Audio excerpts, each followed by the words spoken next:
అందరికీ నమస్కారం. ఈరోజు మనం ఈ వీడియోలో కాన్స్టిపేషన్ గురించి తెలుసుకుంటాం. వాట్ ఈజ్ కాన్స్టిపేషన్, ఇంకా how common is constipation, who is more likely to become constipated. ఈ కాన్స్టిపేషన్ ప్రాబ్లం గురించి ఈరోజు మనం డీటెయిల్గా తెలుసుకుంటాం. What is constipation? Constipation is a condition in which you may have fewer than 3 bowel movements a week. Weekly వారానికి 3 times కంటే తక్కువ ఎవరికైతే బోవెల్ మూమెంట్స్ జరుగుతాయో వాళ్ళకి కాన్స్టిపేషన్ ఉన్నట్టుగా మనం ఐడెంటిఫై చేస్తాం.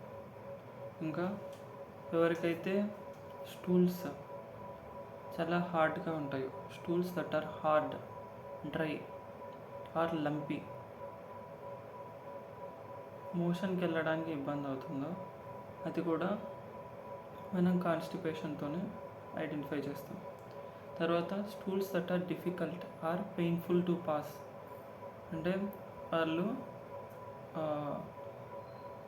పెయిన్ వస్తుంది ఎప్పుడైతే స్టూల్స్ పాస్ అవుతున్నాయో ఆ టైంలో పెయిన్ వస్తుంది, అది కూడా కాన్స్టిపేషన్ ప్రాబ్లం.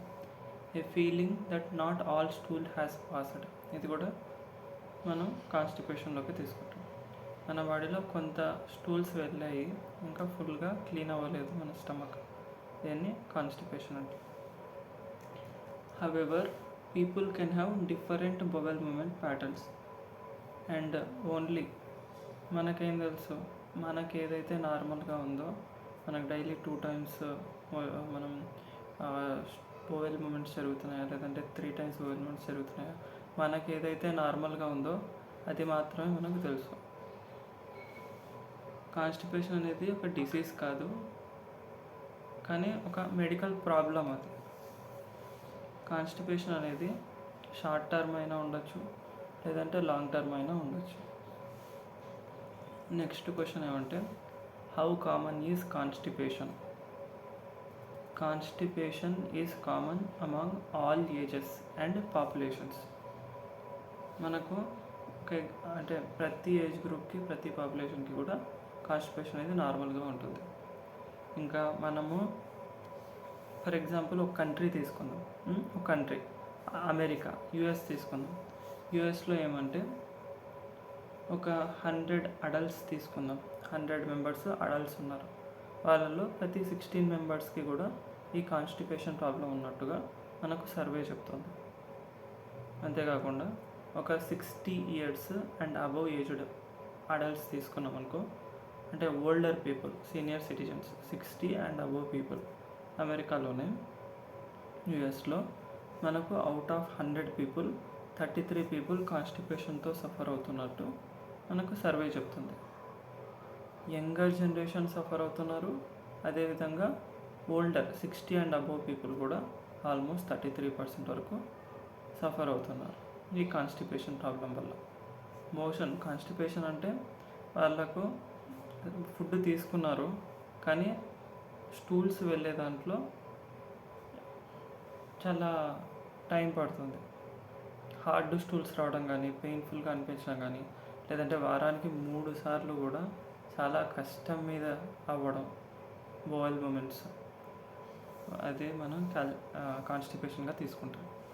ఇంకా ఎలాంటి వాళ్ళకి, next third question, who is more likely to become constipated. ఎలాంటి వాళ్ళకి కాన్స్టిపేషన్ బాగా లైక్లీగా వచ్చేదానికి అవకాశం ఉంటుంది అంటే, దానికి కొంతమంది ఉన్నారు. Certain people are more likely to become constipated including women ఉన్నారు కదా, ఎస్పెషల్గా డ్యూరింగ్ ప్రెగ్నెన్సీ టైంలో ఉమెన్కి ఈ ప్రాబ్లం కాన్స్టిపేషన్ వచ్చే అవకాశం చాలా లైక్లీగా ఉంది. అదేవిధంగా ప్రెగ్నెన్సీ టైంలోనే కాదు, ఈవెన్ ఆఫ్టర్ చైల్డ్ బర్త్ తర్వాత కూడా, ఆఫ్టర్ గివింగ్ బర్త్ కూడా మనకు ఫీమేల్కి ఈ కాన్స్టిపేషన్ వచ్చే అవకాశం ఉంది, మోర్ లైక్లీ. ఇంకా మనకు సీనియర్ సిటిజన్స్ ఉన్నారు, ఓల్డర్ అడల్ట్స్ 60 and above, వాళ్ళకు కూడా చాలా వరకు ఈ బోవెల్ మూమెంట్స్ అనేవి చాలా డిలే అవుతూ ఉంటాయి. వీక్లీ 3 times కూడా కాని పరిస్థితి ఉంటుంది. అందువల్ల చాలామంది ఇండైజేషన్తో ప్రాబ్లంతో సఫర్ అవుతారు. ఇంకా గ్యాస్ ప్రాబ్లం అంటారు. పొట్ట ఉబ్బరంగా ఉంది, బ్లోటింగ్స్ వస్తున్నాయి, తేలుపులు పైనుంచి కానీ కింద నుంచి కానీ వాళ్ళకి చాలా ఇబ్బందికరంగా అయిపోయింది. అంతేకాకుండా నెక్స్ట్ నాన్ కాకేషియన్స్. ఇంతేకాకుండా ఇంకొకరు ఎవరైతే ఫైబర్ ఇంటేక్ తక్కువగా తీసుకుంటారో అలాంటి పీపుల్లో కూడా ఈ కాన్స్టిపేషన్ ప్రాబ్లం అనేది మోర్ లైక్లీ చాలా వరకు వచ్చేదానికి అవకాశం ఉంది. ఇంకా కొన్ని రకాల మెడికేషన్స్ వాడుతూ ఉంటారు, కొన్ని రకాల సప్లిమెంట్స్ వాడుతూ ఉంటారు. అలాంటి వాళ్ళలో కూడా ఈ కాన్స్టిపేషన్ ప్రాబ్లం వచ్చేదానికి అవకాశం ఉంది. ఇంకా కొన్ని health problems, people with certain health problems including functional gastrointestinal డిజార్డర్స్తో ఇబ్బంది పడే వాళ్ళకు కూడా ఈ కాన్స్టిపేషన్ ప్రాబ్లం అనేది మనం మోర్ లైక్లీ అంటే చాలా వరకు వచ్చేదానికి అవకాశం ఉంది. ఇంకా నెక్స్ట్ మనం కొన్ని రకాల ఫుడ్ కంటే ముందు మనం కొన్ని సిమ్టమ్స్ చూద్దాం. ఓకేనా? కాన్స్టిపేషన్ అని మనం ఐడెంటిఫై చేసే సిమ్టమ్స్ ఇందాక ఆల్రెడీ కొన్ని చెప్పాం కదా. కొన్ని symptoms of constipation May include, first point ఏంటి, fewer then 3 bowel movements a week. 3 సార్ల కంటే కూడా తక్కువ వాళ్ళకి స్టూల్స్ అనేవి రిలీజ్ అవుతాయి. నెక్స్ట్ సెకండ్ ఏమంటే stools that are hard, dry or lumpy. గట్టిగా అసలు ముక్కుతుంటారు. ఇంకా కాన్స్టిపేషన్ ప్రాబ్లం ఉన్న వాళ్ళు ఎలా ఉంటారు, ముక్కుతూనే ఉంటారు. నా కడుపు క్లీన్ అయిపోవాలి అని చెప్పేసి చాలా టైం కూర్చుంటారు, ముక్కుతూ ఉంటారు. ఇది కూడా అంటే స్టూల్స్ చాలా హార్డ్గా ఉంటాయి, అందువల్ల ఇలా వాళ్ళు ముక్కుతూ ఉంటారు ఎక్కువ.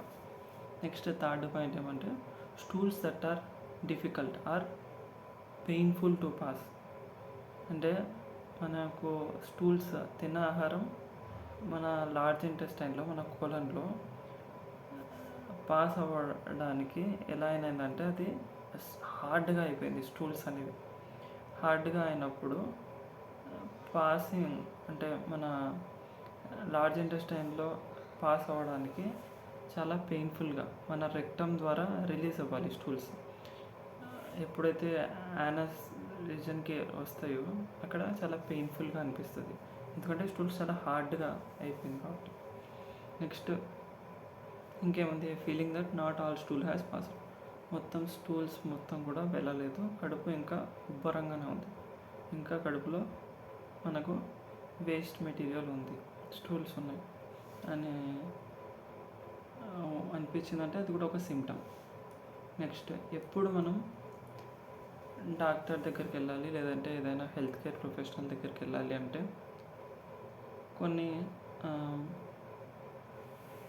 మన సెల్ఫ్ కేర్ ద్వారా ఒకవేళ ఇవి క్యూర్ కావడం లేదు, లేదంటే ఫ్యామిలీ అంటే మనకు పెద్దల ద్వారా సంక్రమించి ఉండొచ్చు కొన్ని రకాల కోలన్ క్యాన్సర్ కానీ లేదంటే రెక్టల్ క్యాన్సర్ కానీ, ఇలాంటివి ఉన్న వాళ్ళకి ఇదంతా కూడా రిపీట్ అవుతూ ఉంటుంది ఈ ప్రాబ్లం అనేది. కొన్ని రకాల సిమ్టమ్స్ చూసినప్పుడు మనం వెంటనే డాక్టర్ని కన్సల్ట్ అవ్వాలి. దాంట్లో ఫస్ట్ది ఏమంటే బ్లీడింగ్ ఫ్రమ్ యువర్ రెక్టమ్ నుంచి బ్లీడింగ్ అవుతుంది అలాంటి సందర్భంలో. Next blood in your stool, ఏదైతే స్టూల్స్ రిలీజ్ అవుతాయో వాటిలో బ్లడ్ ఉంటే బ్లడ్తో ఫిల్ అయ్యి వచ్చిన స్టూల్స్, వాటిని కూడా మనం ఐడెంటిఫై చేయాలి. తర్వాత constant pain in your abdomen, అంటే మన యొక్క పొత్తి కడుపు రీజన్లో కాన్స్టెంట్గా పెయిన్ ఉంటే మనం ఐడెంటిఫై చేసుకోవాలి. తర్వాత కడుపులో గ్యాస్ ఫామ్ అయింది కానీ ఇన్నబిలిటీ టు పాస్ గ్యాస్, మన యొక్క గ్యాస్ అనేది పొట్టలోనే అలాగే ఉబ్బిపోయింది, పొట్ట నిండా గ్యాస్ట్రిక్ ప్రాబ్లం అంటాం కదా, పొట్ట ఉబ్బరంగా ఉంది, ఉబ్బరంగా మొత్తం గ్యాస్తో ఫిల్ అయిపోయింది. అది ఇన్నబిలిటీ టు పాస్ గ్యాస్ బయటికి కింద కానీ పైనుంచి కానీ అవుట్లెట్ అనేది కష్టంగా ఉంది పాస్ అవ్వడం. తర్వాత వామిటింగ్స్ అవుతూ ఉన్నాయి, లేదంటే ఫీవర్ వస్తుంది, లేదంటే లోయర్ బ్యాక్ పెయిన్ ఉంది, లూజింగ్ వెయిట్ అంటే బరువు తగ్గిపోతున్నారు, మీరు ప్రయత్నం చేయకుండానే బరువు తగ్గిపోతున్నారు. ఇవన్నీ కూడా సిమ్టమ్స్. ఇలాంటి సిమ్టమ్స్ ఉన్నప్పుడు మనం డాక్టర్ని కన్సల్ట్ అవ్వడం మంచిది. డాక్టర్ని కానీ హెల్త్ కేర్ ప్రొఫెషనల్స్ ఎవరైనా ఉంటే వాళ్ళని కన్సల్ట్ అవ్వడం చాలా ఇంపార్టెంట్. నెక్స్ట్, కాన్స్టిపేషన్ రావడానికి కాజెస్. నెక్స్ట్ క్వశ్చన్ ఏమంటే వాట్ కాజెస్ కాన్స్టిపేషన్. కాన్స్టిపేషన్ రావడానికి కాజెస్ ఏమంటే slow movement of stool through your colon. Colon అంటే మన యొక్క పెద్ద పేగు, లార్జ్ ఇంటెస్టైన్ని కాలన్ అని కూడా అంటారు. Slow movement of your stool through the colon. పెద్ద పేగులో ఈ స్టూల్స్ అనేవి స్లోగా వెళ్తున్నది, అది ఒక cause. Next, delayed emptying of the colon from pelvic floor disorders, especially in women and ఎవరికైతే కాలన్ సర్జరీ అయిందో అలాంటి వాళ్ళలో కూడా. అంటే డిలేడ్ ఎంప్టీయింగ్ ఆఫ్ కోలన్ అంటే మన పెద్ద పేగు నుంచి స్టూల్స్ అనేవి ఎంటీ, అంటే పెద్ద పేగు ఎంటీ అయిపోయి స్టూల్స్ బయటకు వెళ్ళడానికి డిలే అవుతుంది. ఫ్రమ్ పెల్విక్ ఫ్లోర్ డిసార్డర్స్, మన పెల్విక్ ఫ్లోర్ మజిల్స్ ఉంటాయి కదా, వాటిలో డిసార్డర్స్ ఉండడం వల్ల, ఎస్పెషల్గా మనం ఉమెన్లో చూస్తాము. అండ్ ఆల్సో ఎవరికైతే కాలన్ సర్జరీ జరిగిందో అలాంటి వాళ్ళలో కూడా డిలేడ్ ఈ స్టూల్స్ అనేవి టైం తీసుకుంటూ స్లోగా వెళ్ళడం జరుగుతుంది. అంతేకాకుండా కొంతమందికి ఫంక్షనల్ గ్యాస్ట్రో ఇంటెస్టైనల్ డిసార్డర్స్ ఉంటాయి. ఫంక్షనల్ గ్యాస్ట్రో ఇంటెస్టైనల్ డిసార్డర్స్ అంటే ఫర్ ఎగ్జాంపుల్ ఐబిఎస్ అంటాం కదా, ఇరిటబుల్ బవెల్ సిండ్రోమ్. ఈ ప్రాబ్లం అంటే ఇరిటబుల్ బవెల్ సిండ్రోమ్, ఇది కూడా మనకు కాన్స్టిపేషన్ ప్రాబ్లమ్ని తెస్తుంది. నెక్స్ట్, మనం కొన్ని ఫుడ్ సోర్సెస్ని చూద్దాం, సరేనా. మామూలుగా అయితే మనకు డయాగ్నోసిస్ టెస్ట్ చేస్తారు కదా, కొన్ని రకాల టెస్ట్. అంటే దేని ద్వారా, మెడికల్ టెస్ట్లు కొన్ని, ఫ్యామిలీ హిస్టరీ. మనకు డాక్టర్స్ ఏం చెప్తారు అంటే ఫ్యామిలీ హిస్టరీ కూడా కన్సిడరేషన్ తీసుకుంటారు. ఇంకా కొన్ని బ్లడ్ టెస్ట్లు కానీ మెడికల్ టెస్ట్లు కానీ చెప్తారు. దాని ద్వారా మనం కాన్స్టిపేషన్కి కాజెస్ అనేవి ఫైండ్ అవుట్ చేయొచ్చు.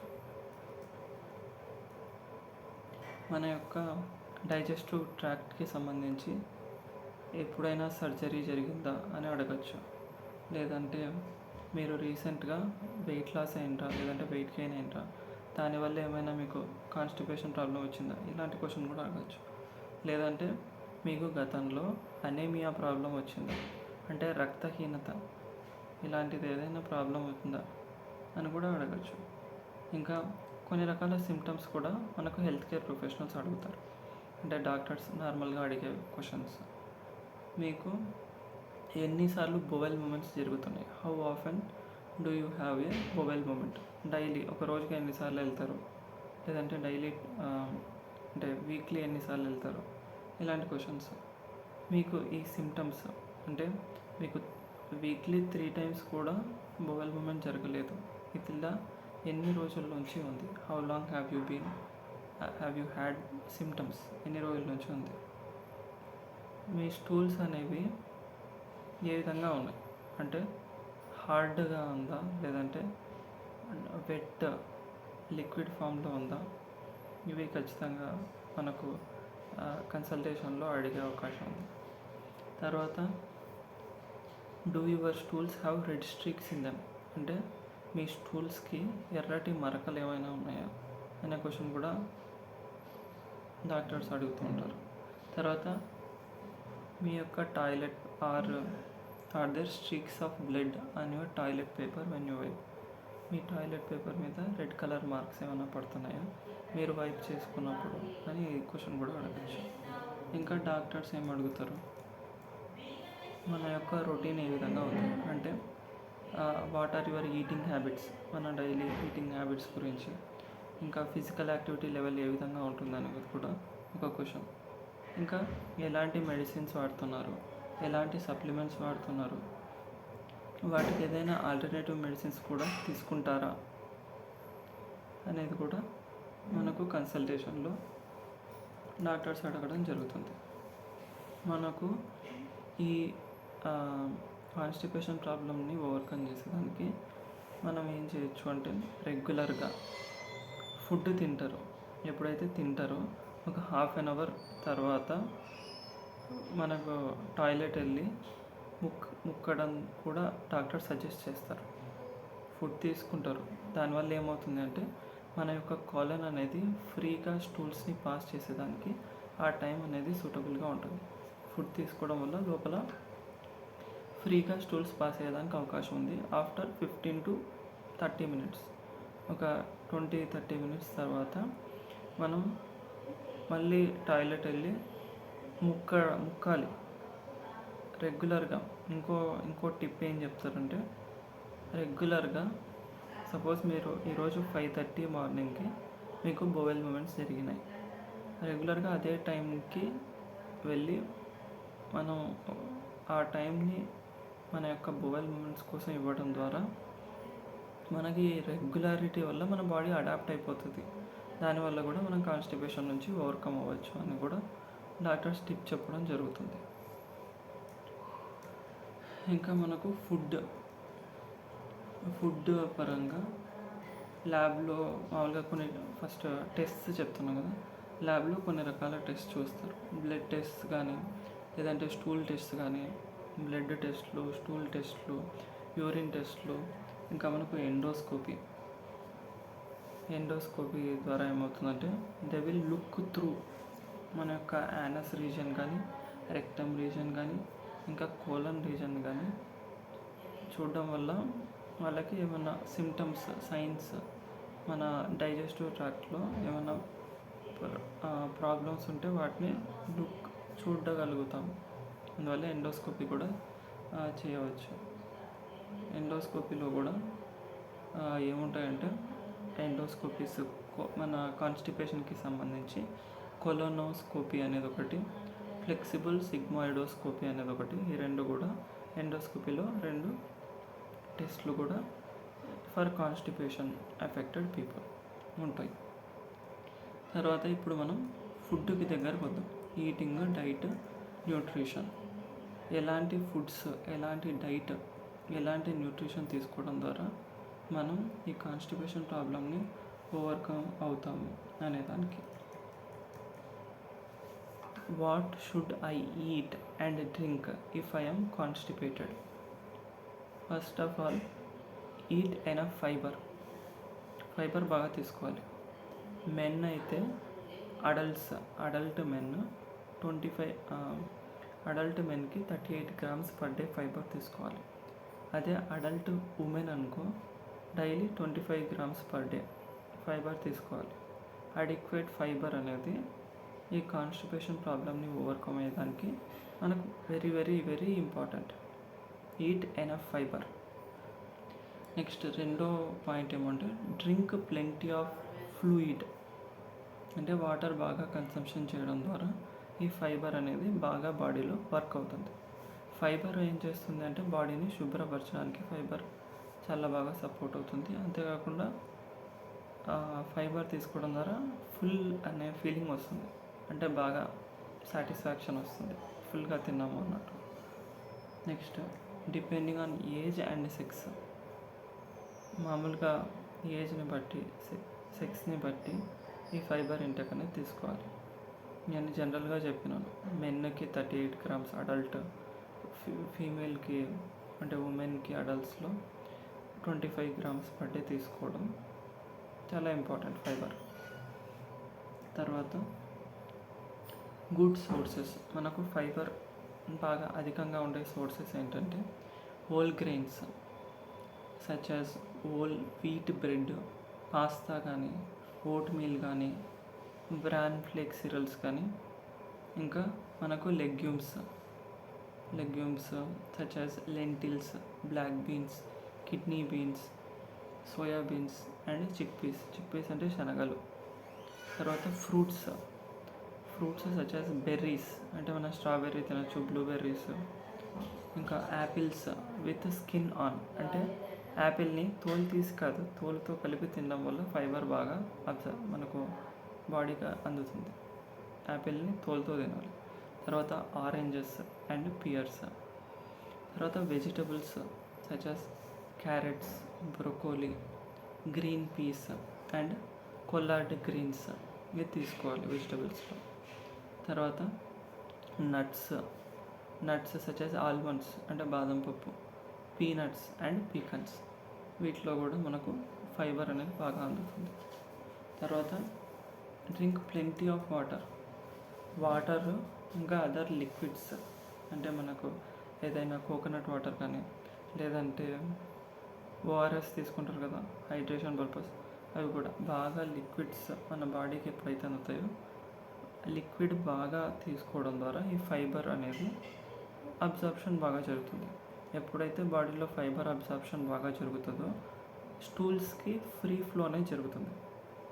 అందుకే మనం మొదట్లో ఏం చెప్పుకున్నాము అంటే తిన్న తర్వాత ఒక 1/2 అవర్ తర్వాత టాయిలెట్ వెళ్ళి ముక్కమని చెప్తారు, డాక్టర్స్ చెప్తారు. ఇది ఒక టిప్, డాక్టర్స్ ఇచ్చే టిప్. తిన్నాక ఏమవుతుంది అంటే కాలన్ ఫ్రీగా స్టూల్స్ని పాస్ చేసేదానికి సపోర్ట్ చేస్తుంది. తర్వాత మనం వాటర్ కన్సంప్షన్ అనేది బాగా తీసుకోవడం వల్ల ఈ ఫైబర్ బాగా వర్క్ చేస్తుంది క్లీన్ చేయడానికి, మన small intestine, large intestine clean చేసుకునేదానికి ఉపయోగపడుతుంది. ఇంకా మన యొక్క ప్రోబయాటిక్స్ కూడా చాలా ఉపయోగపడతాయి. ప్రోబయాటిక్స్ అంటే పులిసిపోయిన పదార్థాలు, మనకు పెరుగు, పుల్లటి పెరుగు, దీంట్లో గుడ్ బ్యాక్టీరియా ఉంటుంది, అది కూడా మనకు గట్ హెల్త్కి చాలా సపోర్ట్ చేస్తుంది. నెక్స్ట్ క్వశ్చన్ వచ్చేసి వాట్ షుడ్ ఐ ఈట్ అంటే what should I avoid eating or drinking if I'm constipated. కాన్స్టిపేషన్తో ఉన్నప్పుడు నేను ఏం తినాలి అంటే ఏం తినకూడదు, ఏం డ్రింక్స్ తాగకూడదు. కాన్స్టిపేషన్తో ఉన్నప్పుడు నేను ఏం తినకూడదు, నేను ఎలాంటి డ్రింక్స్ తాగకూడదు అనేది ఇప్పుడు చూద్దాం. To help prevent or relieve constipation, avoid foods with little to no fibre. Fibre లేని పదార్థాలు తినడం ఆపేయాలి. ఫర్ ఎగ్జాంపుల్ చిప్స్ తినకూడదు, ఫాస్ట్ ఫుడ్స్ తినకూడదు, మాంసం తినకూడదు. తర్వాత ప్రిపేర్డ్ ఫుడ్స్ అంటే కొన్ని ఫ్రోజన్ మీల్స్, గడ్డగట్టిన పదార్థాలు కానీ ఇంకా స్నాక్ ఫుడ్స్ అలాంటివి తీసుకోకూడదు. తర్వాత processed foods such as hot dogs కానీ లేదంటే సమ్ మైక్రోవేవ్లో చేసిన మైక్రోవేబుల్ డిన్నర్స్ అలాంటివి తీసుకోకూడదు. ఇవి ఫుడ్ పరంగా మనం ఎప్పుడైతే కాన్స్టిపేషన్తో సఫర్ అవుతూ ఉంటామో అలాంటప్పుడు ఇలాంటి డైట్ తీసుకోవడం అనేది మనకు చాలా బాగా సపోర్ట్ అవుతుంది. నెక్స్ట్ కాన్స్టిపేషన్ ప్రాబ్లమ్ని మనం ట్రీట్ చేసుకోవడానికి అంటే నార్మల్ చేయడానికి, రెగ్యులర్గా బowel మూమెంట్స్ జరగడానికి మనం ఏం చేయొచ్చు అంటే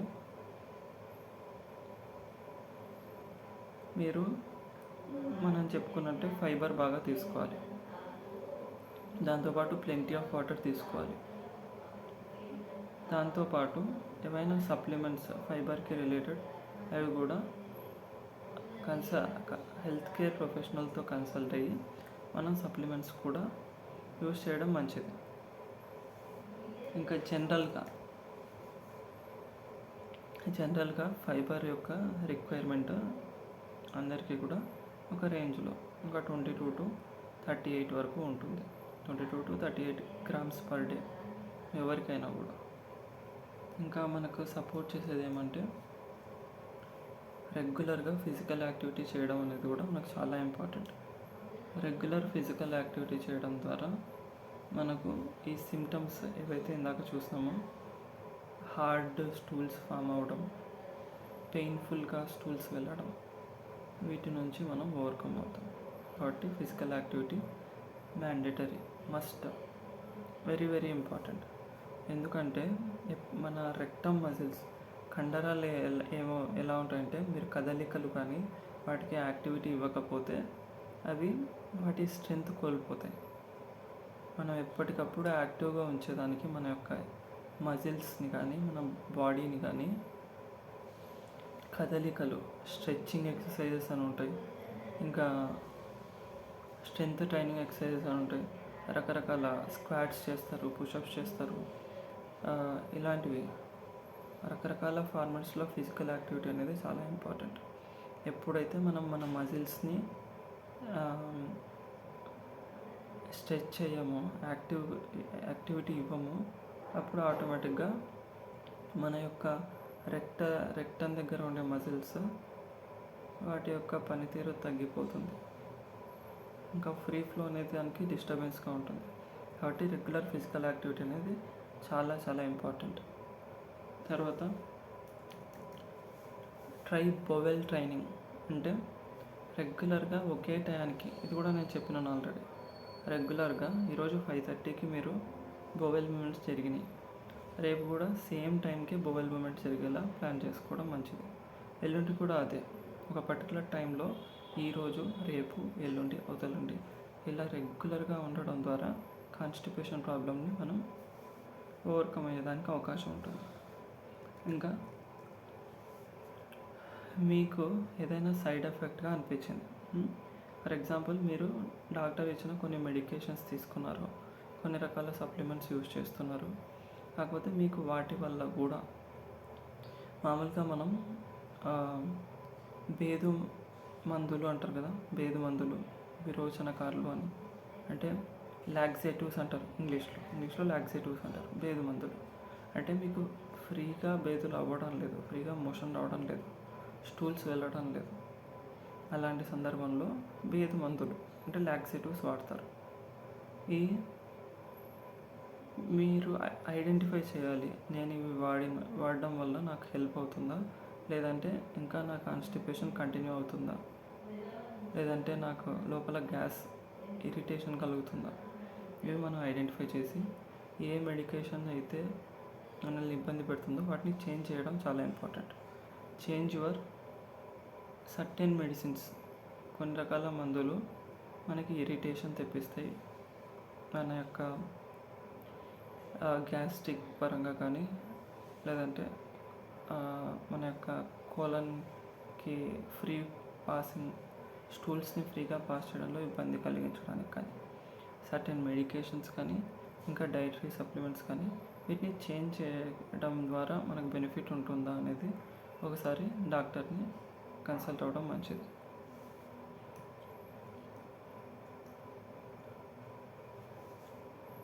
కొన్ని రకాల స్టిమ్యులెంట్స్ ఉంటాయి, కొన్ని రకాల స్టిమ్యులెంట్స్ని మనం ఎప్పుడు యూజ్ చేయాలి అంటే కాన్స్టిపేషన్ అనేది సివియర్గా ఉంది అలాంటప్పుడు, లేదంటే అదర్ ట్రీట్మెంట్స్ ఏవి కూడా వర్క్ కాలేదు అలాంటప్పుడు మనం కొన్ని రకాల స్టిమ్యులెంట్స్ని యూజ్ చేసుకోవచ్చు.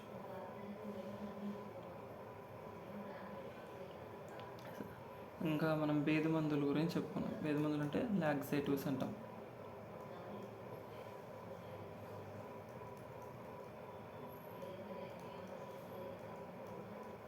ఈ విధంగా మనకు ట్రీట్మెంట్కి సంబంధించి అంటే జనరల్గా మనంగా ఏం చేయొచ్చు అనే దాని గురించి మనం డిస్కస్ చేయడం జరిగింది. అడిక్వేట్ వాటర్ తీసుకుంటున్నారా లేదా చెక్ చేసుకోవాలి. ఫైబర్ చాలా ఇంపార్టెంట్. మేల్ ఎంత తీసుకోవాలి, ఫీమేల్ ఎంత తీసుకోవాలి, ఇదంతా బాగా శరీరంలో తీసుకోవడం ద్వారా మనం కాన్స్టిపేషన్ ప్రాబ్లం నుంచి బయటపడేదానికి అవకాశం ఉంటుంది. కాబట్టి ఇది ఈరోజు సెషన్.